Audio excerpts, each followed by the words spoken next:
Փողն արթնացնելուց առաջ պետք է հիշել, այն կարող է ծառայել ձեզ, կարող է և ուտել։ Հաղորդում ռիսկի, շահույթի ու միլիարդների մասին։ Արթուն փողեր Նորայր Մովսիսյանի և Սաթեն Միքայելյանի հետ, երբ փողն է աշխատում ձեզ համար, այլ ոչ թե դուք փողի։ Լրատվական ռադիոյի եթերում աշխատանքն է սկսում Արթուն փողեր հաղորդաշարը, ողջույն, ես Սաթեն Միքայելյանն եմ, տաղավարում եմ հաղորդման հեղինակ տրեյդեր Նորայր Մովսիսյանի հետ, ողջույն Նորայր։ Ողջույն։ Նոր ձևաչափով մեր առաջին հաղորդումն է, առաջին թողարկումն է Արթուն փողերի, նոր ձևաչափ ասելով նկատի ունեմ այն, որ նաև մեզ կարելի է դիտել մեր պաշտոնական կայքեջում լրատվական.am հասցեում, այնպես որ ողջունենք մեր ռադիո լսողներին եւ արդեն ռադիո դիտողներին, կարծես թե նոր բառ մեր բառապաշարում։ Թույլ տվեք, ես նույնպես շնորհավորեմ ձեզ այս նոր ձեռքբերման համար եւ նոր ձևաչափի համար։ Հրաշալի լուծումներ են տրված եւ հրաշալի տեխնիկական նաեւ հագեցվածություն եւ վստահ եմ, որ սա նոր շունչ կբերի տեղեկատվական ոլորտում եւ շնորհավորում եմ ձեզ Սաթեն ջան եւ լրատվական ռադիոյի ողջ անձնակազմին։ Բոլորից դուք էլ եք անձնակազմի մի մասն եք Նորայր։ Շնորհակալություն։ Եվ այսպես անցնենք արդեն այսօրվա թեմային։ Մենք դարձյալ հետաքրքիր անձնավորության ենք, այսպես ասեմ, առանձնացրել խոսելու համար, ֆինանսական ոլորտում դարձյալ մեծ դերակշիռ ունեցող մարդ դա Ջորջ Սորոսն է, մեզ ավելի շատ հայտնի իր բարեգործական հիմնադրամով։ Մեծ հաշվով ես այդքանն էլ գիտեմ այս մարդու մասին, բայց երբ այսպես փորձեցի փնտրել հասկանալ ով է Սորոսը, ինչ գործունեություն է ծավալում, մեծ հաշվով բացասական ինչ-որ երանգավորմամբ բաներ էի կարդում Սորոսի մասին, հա, ի տարբերություն օրինակ մեր հայրենակից Քրքորյանի, որի մասին միշտ այսպես ինչ-որ շատ ոչ թե մենք, ոչ թե հայկական լրատվամիջոցների մասն է խոսք, այլ բոլորը ինչ-որ այսպես շատ բարի ժպիտով են խոսում, ինչպես իրեն այդպես էլ հիշում ենք, հա, իսկ Սորոսին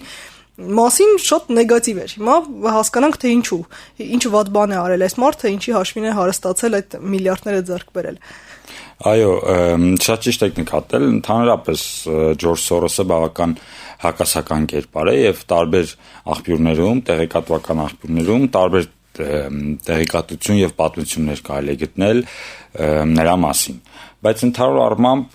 դա մյուս կողմից էլ այդ բացասական վերաբերմունքը շատ օրինաչափ է, որովհետև որպես կանոն հասարակությունը քննադատում է կամ պատմություն լեգենդներ է հյուսում այնպիսի մարդկանց մասին, ովքեր իրենց հաջողություններով տարբերվում են մեծամասնությունից։ Դա կարծում եմ ոչ այսօր ի հայտ եկած երևույթ է եւ ոչ էլ վաղը կվերանա։ Մյուս կողմից էլ, եթե ուղղակի տարանջատենք տեղեկատվական աղբյուրները, հաշվի առնելով Սորոսի մասնակցությունը մի շարք քաղաքական պրոցեսներում, աշխարհաքաղաքական, այսպես ասած, զարգացումներում եւ գործընթացներում, որը ի դեպ նա միշտ հերքում էր, ասում էր, որ այդ լուրերը խիստ չափազանցված են եւ այլն եւ այլն։ Ես իրականում այդքան մասնակցություն չունեմ այդ ամենին, բայց այդ մասնակցությունը եւ որի արդյունքում տեղի ունեցել մի շարք քաղաքական գործընթացներ հետսովետական նաեւ երկրներում եւ որի արդյունքում այդ երկրները կարողացել են ազատվեն ռուսական ազդեցությունից կամ ռուսական լծից, եթե ավելի ճիշտ ասեք, եւ բնական է, որ ռուսալեզու աղբյուրները նման վերաբերմունք պիտի ունենան։ Այո։ Սորոսի նկատմամբ։ Մյուս կողմից էլ եւ ամենակարևորը, թերևս երբ անդրադառնանք արդեն բուն իր գործունեությանը եւ մասնավորապես ֆինանսական շուկաներում արված գործունեությանը, Ջորջ Սորոսը անշուշտ կարողացել միայն այսպես գիշեր-ցերեկ արդար քրտինքի վաստակը չի իր այդ կուտակած միլիարդավոր դոլարները, չնայած այնց խիստ ահավոր ինչ-որ հանցագործություններ անշուշտ նա չի իրականացրել, ու որքանով մեզ հայտնի է, չեմ կասկածում, որ շատ բաներ ի հայտ կգան արդեն նրա մահից հետո, բայց նա կարողացել է հնարամտություն ցուցաբերել շատ հարցերում, մենք այդ մասին կխոսենք, եւ կարողացել է, այսպես ասած, օրենքի շրջանակներում շրջանցել օրենքը կամ խաղի կանոնները եւ ստանալ այն, ինչ նա ցանկանում էր։ Ծագումով հրեա, կարծես թե անունն էլ է փոխել, կարողացել է պաստոն մահից փրկվել, հա, գերմանական այդ հակահրեական ծնվել է Բուդապեշտում եւ երբ սկսել են հրեաների նկատմամբ այդ հետապնդումները եւ հրեական ցեղասպանության այդ ժամանակաշրջանում նրա հայրը կարողացել է կեղծ փաստաթղթերի միջոցով փրկել իր ընտանիքին եւ տեղափոխվել են նրանք Լոնդոն, որտեղ էլ շարունակել են ապրել եւ նա համարում է դա իր երկրորդ կյանքը։ Հա, այ չճշտեցինք Սորոսի գործունեության հիմնական ոլորտը, որտեղ է աշխատել այդ միլիարդները։ Հիմնական ոլորտը իհարկե ֆինանսական շուկաներն են։ Ներդրումներ։ Մասնագիտությամբ հենց ֆինանսիստ է եւ այդ ոլորտում էլ սկսել է գործունեությունը։ Իհարկե եթե թերթենք նրա կենսագրության ոչ այդքան հայտնի էջերը, նա աշխատել է, փորձել է հնարավորինս։ Նա աշխատել է թե որպես մատուցող, թե որպես բանվոր, թե որպես այգում բերք հավաքող եւ այլն, թե որպես փողոց մաքրող, այսինքն ունեցել է նաեւ կյանքի այդպիսի փուլեր երիտասարդ տարիներին, որոնք սակայն մեծ ազդեցություն են ունեցել երևի նրա տեսակի ավելի շատ ձևավորման վրա, քան հետագա, այսինքն դրանք որպես արգելանք իր երազանքների իրականացման համար պատճառ չեն հանդիսացել։ Այո, սկսել է գործունեությունը ֆինանսական շուկաներում, մինչ այդ մի քանի այլ պաշտոններ է զբաղեցրել, օգնականի կարգավիճակով է եղել կամ շարքային աշխատող, մինչև որ բրիտանական ընկերություններում, մինչև որ իրենց հին մտերիմի կողմից ստացել է առաջարկ Նյու Յորքից եւ տեղափոխվել է Նյու Յորք, աշխատելով փոքր բրոկերական ընկերությունում, որտեղ կառավարը իրականացրել է արժեթղթային գործարքներ եւ համակարգել է այդ process-ը այդ փոքր ընկերության մեջ, բայց որտեղ էլ որ նկատել է այդ օրենսդրության մեջ տեղի ունեցած արկա բացերը, որի շնորհիվ իրականացել է որոշակի գործարքներ։ Դրանք մենք անվանում ենք արբիտրաժային գործարքներ, արտաքին եւ ներքին արբիտրաժային գործարքներ են լինում, եթե փորձենք երկու բառով նկարագրել, նա կարողացել է առնել մի երկրում առնել մեկ տարբեր արժեթղթեր եւ դրանք վաճառել այլ երկրում, մինչ այն պահը, երբ այստեղ արդեն գինը փոփոխված է եղել եւ այդ փոփոխման տեղեկատվությունը եւ փոփոխությունը մինչեւ որ մյուս երկիր դեռ հասած չի եղել։ Հա, այդ կարճ ժամանակահատվածում։ Այո, հաշվի առնելով որ տեղեկատվական տեխնոլոգիաները 60-ականների եւ 60-ականների երկրորդ կեսին դեռ այդքան զարգացած չեն եղել, նա կարողացել է այդ եւ այնտեղ սկզբունքները եւ կանոնակարգերը այլ են եղել, գների փոխման եւ այլն, այդտեղ եղել է այդ հնարավորությունը, իհարկե ոչ բոլորն են դա տեսել եւ ոչ բոլորն են հնարավորություն ունեցել դա անեն, պատկերացրեք որ մենք գնում ենք դիցուկ այս միկրոֆոնը բավական մատչելի գնով եւ որի գինը դեռ շարունակելու է նվազել, բայց այս միկրոֆոնի գինը դեռևս մեր ենթադրենք հարևան Վրաստանում նախքին բարձր գնի վրա է եւ մենք տանում ենք եւ կարողանում ենք դա այդ բարձր գնով այնտեղ վաճառել, որից հետո իհարկե այնտեղ տեղի ունենում այդ անկումը։ Բայց դա այդքան էլ սպեկուլյացիա չի, չէ՞։ Նու սպեկուլյացիա խարդախություն չի անում։ Այն վատ իմաստով։ Չէ, վատ իմաստով խարդախություն չի, նա ուղղակի ժամանակի բացերը կարողացել է օգտագործել, բայց շուկայական գործունեության մեջ նման մեխանիզմները արգելված են։ Այդպիսի գործարքներ այժմ նույնպես տեղի ունենում, նույնիսկ այս զարգացած տեխնոլոգիաների պայմաններում գրվում են մշակվում են հատուկ համակարգչային ծրագրեր, ծրագրային լուծումներ, որոնք այդ միլիվարկյանների ճշտությամբ տարբեր բորսաներում կարողանում են գտնեն գների տարբերությունը եւ այդ տարբերության վրա հիմնվելով իրականացնեն գործարքներ, ակնթարթային այդ գործարքները, բայց այսպիսի գործարքները շատ բարձր վերահսկողության տակ են եւ մի շարք բրոկերային ընկերություններ եւ շուկայական ծառայություններ մատուցող այլ ընկերություններ որպես կանոն այսպիսի գործարքներից ձևավորված եկամուտը չեն համարում որպես եկամուտ եւ իրականացնողը հնարավորություն չունի դա վերցնի։ Այսօր այդքան պաշտպանված է շուկան նմանատիպ գործարքներից։ Իսկ փաստորեն այն ժամանակ օրենքով դա չէր կարգավորվում։ Այն ժամանակ չէր կարգավորվում եւ հավանաբար որևէ մեկի մտքով չէր անցել որ կարելի է նման բան անել եւ Սորոսը կարողացել է դա իրականացնել այնքան ժամանակ մինչեւ որ Քենեդին Միացյալ Նահանգների նախկին նախագահներից մեկը կենտրոնացել է այդ հարցի վրա եւ արգելանք է իջեցրել նմանատիպ գործարքների վրա, որով եւ փակվել է Սորոսի այդ խիստ եկամտաբեր գործունեությունը։ Երևի թե հրեայից բացի դա կանցներ մեկ էլ հայի մտքով, եթե առաջինը հայի մտքով։ Հա։ Դե օրինակ չունենք, իսկ սա փաստացի օրինակ է։ Դադարտանք լուրեր լսելու ժամն է, ռադիո լսողներին առաջարկում լսել այս պայամնաթարմ լրատվությունը, մենք կշարունակենք մի քանի րոպեից։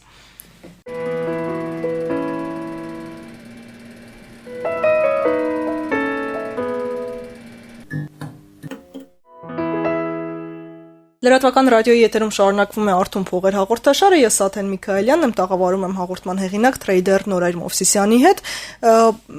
նոր ձևաչափով, այսինքն նաև դիտելու տարբերակով սա մեր առաջին թողարկումն է, եւ այսօր խոսում ենք Ջորջ Սորոսի մասին, միլիարդատեր, ֆինանսիստ, բես հայտնի որպես Սորոս հիմնադրամի,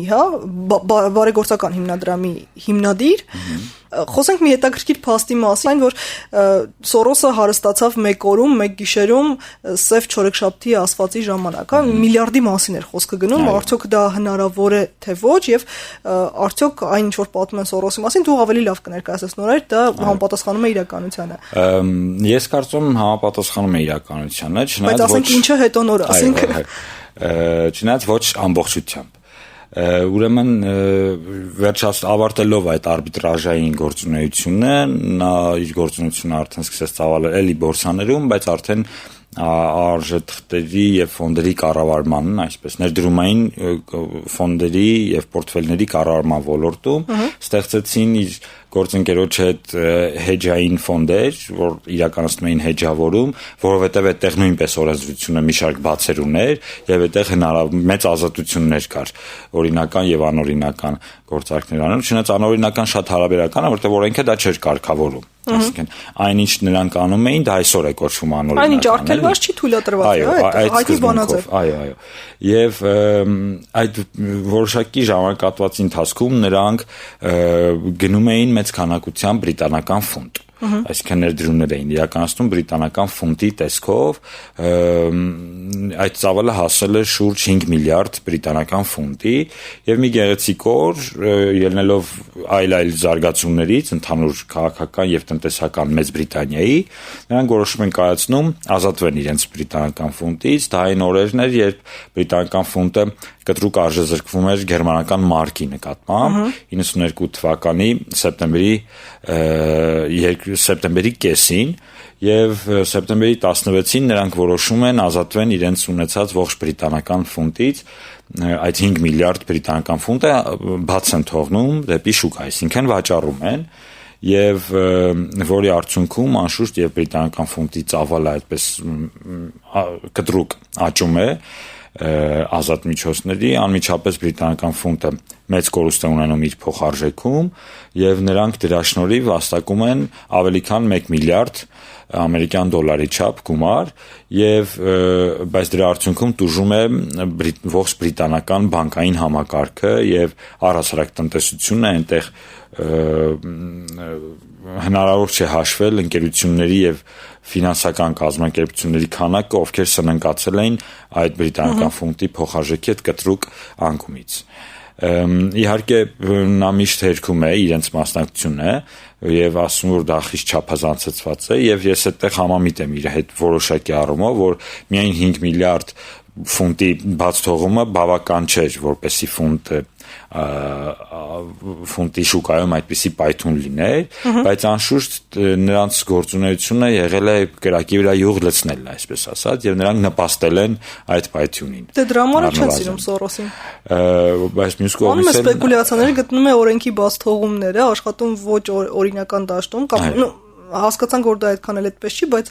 ձևակերպումը դրա համար չենք սիրում։ Մենք սիրում ենք իր բարեգործական հիմնադրամի համար երևի թե իդեպ բարեգործությունը որ երրորդ միլիարդից հետո որոշեց որ կարելի է այդպես որ արդյոք դա բարեգործություն է ուղիղ իմաստով։ Որ ուղիղ իմաստով բարեգործություն է իրականում, նույն որքանով մեզ տեղյակ է, մեզ հասել է տեղեկատվությունը, միգուցե հետագայում այլ պատմություններ բացվեն, բայց թե որորդ միլիարդից դժվար է ասել, որովհետև այդ ներդրումային ֆոնդի հետ զուգահեռ քիչ ավելի ուշ նրանք ստեղծել էին օֆշորային ընկերություններ եւ շատ ահռելի գումարներ իրենք շրջանառում էին եւ պահում էին այդ օֆշորային հաշիվներում, որտեղից տեղեկատվությունը բավական դժվար էր ստանալ եւ դրա համար կդժվարանա պատասխանել թե կոնկրետ որորդ հաստատ առաջին միլիարդից հետո գոնե դրա մասին տեղյակ ենք։ Մնացածի մասով արդեն չգիտենք, բայց որպես բարեգործ նա բավական մեծ ծրագրեր է իրականացրել եւ իրականացնում եւ հպարտանում է միշտ իր բարեգործական գործունեությամբ եւ շատ ուսուցողական է նաեւ իր այդ մոտեցումը, որովհետեւ իր բարեգործությունը չի սահմանվում, կարող է տարբեր երկրներում հիմնադրամները ոչ այդ ամբողջական սկզբունքայնությամբ են աշխատում, բայց այն միջոցառումներին, որտեղ որ ինքն է անձամբ ներկա լինում, նա միշտ երկար դասախոսություն է, այսպես ասած, կարդում այն մասին, թե ինչու չի կարելի կենտրոնանալ փողի վրա որպես արդյունք, այլ կենտրոնանալ արդյունքի վրա, իսկ փողը որպես միջոց իրեն կգա, կամ աղբյուրներ անպայման կլինի գտնել։ Այդ առումով ես բավական բարձր եմ գնահատում, որովհետև նա բացի բարեգործություն անելուց փորձում է փոխել մտածելակերպ որոշակի շրջանակներում։ Առասարակ, եթե ուսումնասիրում ենք իր կյանքը ավելի խորը, նա միշտ փորձել է ոչ թե լավ խաղա եղած կանոնների մեջ, նա փորձել է ստեղծել նոր կանոններ, այո, փորձել է փոխել կանոնները, փորձել է բերել նոր կանոններ եւ այլն եւ այլն։ Քանի միլիարդ ունի այսօր Սորոսը։ 2012-ի տվյալներով, Forbes-ի տվյալներով նա կարողությունը 20 միլիարդ էր կազմում, բայց նա առաջինն էր միլիարդատերից, ովքեր